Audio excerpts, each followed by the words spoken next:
Hello मित्रांनो, welcome to RLC academy Nagpur. मित्रांनो, जर तुमचे एज्युकेशन ITI पॉलिटेक्निक किंवा बी असेल किंवा तुमच्या आजूबाजूला कोणी मित्रमंडळी असतील ज्यांचे एज्युकेशन ITI पॉलिटेक्निक बी असेल, त्यांच्याकरिता आलेली ही सर्वात मोठी नोटिफिकेशन आहे, तेही रेल्वेमध्ये. होय मित्रांनो, रेल्वेमध्ये लोको पायलट पदाकरिता 11,000 प्लस जागेची आलेली नोटिफिकेशन आहे. तर आजच्या व्हिडिओमध्ये जाणून घेऊया नेमकी भरती काय आहे, कोण याला एलिजिबल आहे, कोण हे फॉर्म भरू शकतात, पेपर नेमका कसा आहे, सिलेक्शन नेमकं कसं होईल, या सर्व गोष्टीविषयी. सो मित्रांनो, ही नोटिफिकेशन आहे जी लोको पायलट या पदाकरिता आलेली आहे. आणि त्यासोबतच आपण बघूया लोको पायलट पदाकरिता ही आलेली भरती आहे, ज्यामध्ये 11,127 जागा. नॉर्मली ह्या जागा वाढतील पेपर नंतर, फॉर्म भरण्याच्या डेट नंतर, त्यामुळे यामध्ये अजून प्लसच होईल. 15 मे पासून फॉर्म भरणं चालू झाले आहेत आणि 14 जून पर्यंत तुम्ही फॉर्म भरू शकतात. 14 जून ही लास्ट डेट लक्षात असू द्या.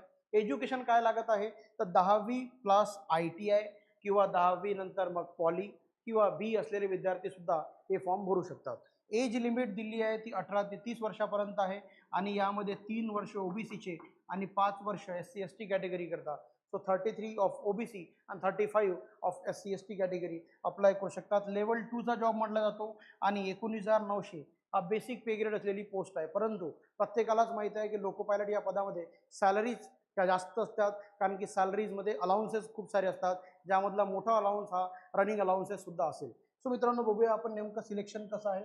यामध्ये आपण बघूया मित्रांनो की कॅटेगरी वाईज ओपन कॅटेगरी करिता 4,807, SC कॅटेगरी करता 1,746, ST कॅटेगरी करता 919 आणि ओबीसी कॅटेगरी करता 2,598 अशा टोटल मिळून जर जागा आपण पाहत असू तर 11,127 इतक्या जागा आउट झालेल्या आहेत. यामध्ये क्वालिफिकेशन वाईज जर पाहत असू आपण तर एक तर मॅट्रिक्युलेशन किंवा ITI किंवा NCTVT तुम्हाला माहिती आहे. पण ITIचे ट्रेड कुठले कुठले आहे, तर प्रत्येक ट्रेडचे विद्यार्थी याला फॉर्म भरू शकतात. इथे तुम्हाला armature and coil winder, electrician, electronics fitter, हीटवाला, diesel mechanical, mechanic, radio, AC, tractor mechanism या सर्वच ब्रांचचे विद्यार्थी आहेत. यामध्ये बरेच विद्यार्थी विचारतात, ते मी हायलाईट करून देतो. एकतर फिटर ब्रांच असेल किंवा मशिनिस्ट असेल किंवा इलेक्ट्रिशियन असेल, हे सर्व विद्यार्थी याला फॉर्म अप्लाय करू शकतात. त्यासोबतच बरेच जण 3 इयर डिप्लोमा जो असतो मेकॅनिकल, इलेक्ट्रिकल, इलेक्ट्रॉनिक्स किंवा ऑटोमोबाईल्स किंवा इंजिनिअरिंग असलेले विद्यार्थी सुद्धा याला फॉर्म अप्लाय करू शकतात. तर सर्व विद्यार्थ्यांनी लक्षात असू द्या, तुम्ही भरू शकताय, तुम्ही लवकरात लवकर हा फॉर्म भरा. यामध्ये एज लिमिटबद्दल आपण आताच बोलून चुकलो, 30 वर्षापर्यंत आणि रिलॅक्सेशन दिलेलं आहे 3 आणि 5 करिता. फीस वाईज पाहत असू तर SC ST, ex serviceman, PWD, female, transgender यांच्याकरिता फीज ही 250 रुपये असेल. आणि अदर कॅटेगरीज म्हणजे ज्यामध्ये ओबीसी, ओपन, नॉन क्रिमिलियर बॅकग्राऊंडवाले, त्यांना सर्वांना किती आहे, 500 रुपये. परंतु प्रत्येकाला माहीत आहे की फीज ही रिफंड सुद्धा होते रेल्वेमध्ये. म्हणजे उदाहरणार्थ जनरल, OBC आणि EWS कॅटेगरीच्या मुलांना 400 रुपये रिफंड होतात पेपर दिल्यानंतर आणि SC ST फिमेलकरिता 250 रुपये तुम्हाला रिफंड केले जातात. या पेपरचं किंवा याची खासियत काय आहे, तर यामध्ये सिलेक्शन प्रोसिजरमध्ये स्टेज 1मध्ये हा CBT 1 नावाचा पेपर आहे जो क्वालिफाईंग नेचरचा आहे. CBT 2 नावाचा पेपर आहे जो सेकंड आहे आणि एक CBAT पेपर म्हणजे सायको टेस्ट जी आपल्याला दिली जाते ती सुद्धा आहे.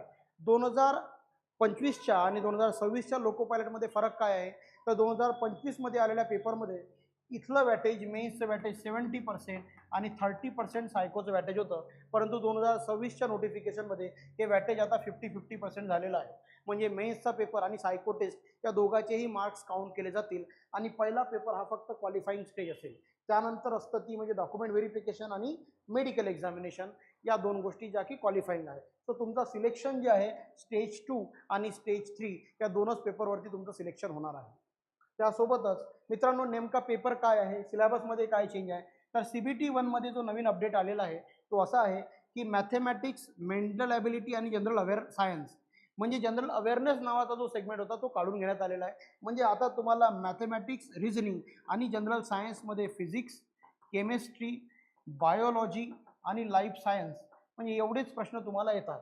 त्यामुळे एक चांगली गोष्ट आहे की करंट अफेअर्सचा सेगमेंट नसेल तुम्हाला, त्यासोबतच हिस्ट्री, जिओग्राफी, पॉलिटी तिकडले सुद्धा क्वेश्चन नसेल. तर स्पेसिफिक 75 क्वेश्चन, 75 मार्क, 1 आरचा हा पेपर आहे which is qualifying in nature. यामध्ये करेक्ट आन्सरला 1 मार्क आणि निगेटिव्ह मार्किंग किती असेल, 1/3. त्यानंतर तुमचा मेन पेपर होतो ज्याला आपण म्हणतो मेन्सचा सेगमेंट, जो मॅथेमॅटिक्सचा पेपर, त्यामध्ये रिझनिंग आणि त्यानंतर जनरल सायन्स पुन्हा एकदा, यामध्ये सुद्धा तुमचा जनरल अवेअरनेस नावाचा सेगमेंट काढून टाकला आहे. असा 100 मार्क्सचा पेपर आहे 90 मिनिटाकरिता.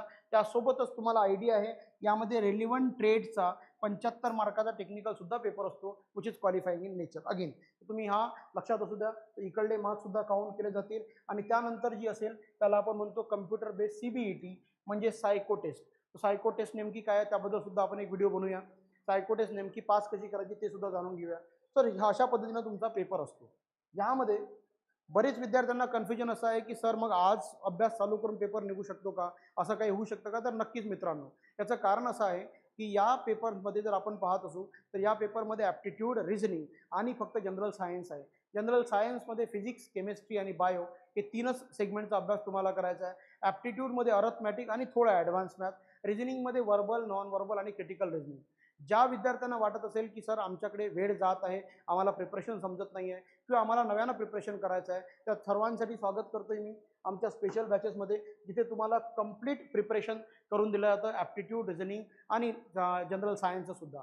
त्यासोबतच under my guidance you will run all the basic tricks and relevant things की भाई तो पेपर नेमका कसा पास करावा, त्यासोबतच ट्रेडच्या नोट्स कशा असाव्या, तो ट्रेडचा पेपर कसा क्वालिफाय करावा, या सर्व संदर्भातील. तर तुम्हाला काहीही प्रश्न असल्यास तुम्ही व्हिजिट करू शकता करिअर अड्डा सक्करदरा नागपूर येथे, किंवा काही प्रॉब्लेम असल्यास या नंबरवरती कॉल सुद्धा करू शकता आणि सर्व माहिती जाणून घेऊ शकता. So thank you so much.